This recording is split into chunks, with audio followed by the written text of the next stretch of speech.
need you around this weekend. You have a problem with that? No, it's my grandmother's 90th birthday, so I was gonna go home and it's fine. I'll cancel it. Is that your family? Yes. They tell you to quit? Every single day. Margaret Tate's office. Sandra Bullock and Ryan Reynolds have a hate-hate relationship. I'm Ben Mankiewicz from Turner Classic Movies. And I'm Ben Lyons from E! Entertainment. Our first movie today is The Proposal, starring Sandra Bullock and Ryan Reynolds. Bullock plays Margaret, a powerful New York City book editor, originally from Canada, and Reynolds is Andrew, her assistant. Margaret is too busy with work to realize she's about to be deported. When her superiors summon her to their office to explain the situation, Andrew just happens to walk in at the right time. We're getting married. Who is getting married? You and I. You and I are getting married. Yes. We are. Getting married. We are getting married. Yes. We are just two people who weren't meant to fall in love, but we did. Can't fight a love like ours. While I was mildly amused by their back and forth in the office, the film makes the fatal flaw of leaving the workplace entirely for Sitka, Alaska, Andrew's small hometown.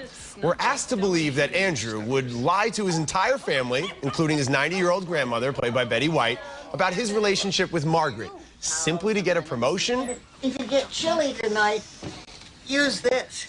It has special powers. Oh, what kind of special powers? I call it the baby maker. Okay, well, then I guess we need to be super careful with that one, huh? I feel the best romantic comedies are plausible, and I might have enjoyed this more had it been stretched out over several months, focusing on the couple's dynamic at work. But unfortunately, the entire movie takes place over one weekend, forcing Margaret and Andrew to go from hating each other to loving each other practically overnight. Some moviegoers that love Bullock's signature brand of self-deprecating physical comedy may enjoy her latest effort, but definitely not me. Skip it. You mentioned, Ben, the fact that it takes place over just one weekend. There was a huge problem with that to me, and I don't want to seem like I'm nitpicking here, but they had to go from New York to Sitka, Alaska, which means a stopover and then a small flight, and yet they had to be back at 11 o'clock on Monday morning for a meeting with the immigration agent. I'm using that as an example for the lack of authenticity from first frame to last frame, essentially, in this film. Believability really goes out the window here from the start, and while the premise is obviously very contrived, it could have been plausible and realistic. It's almost sloppy and lazy in a lot of ways. Right. I felt exactly that it was sloppy and lazy, and in the characters, too.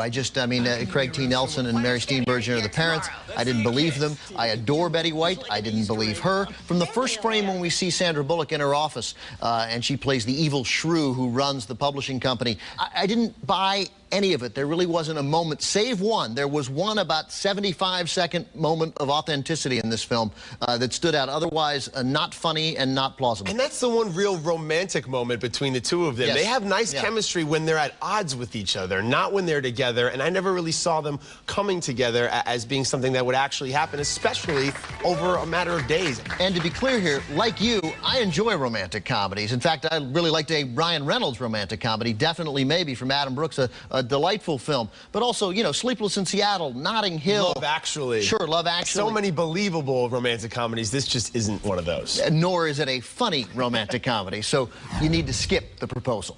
Next.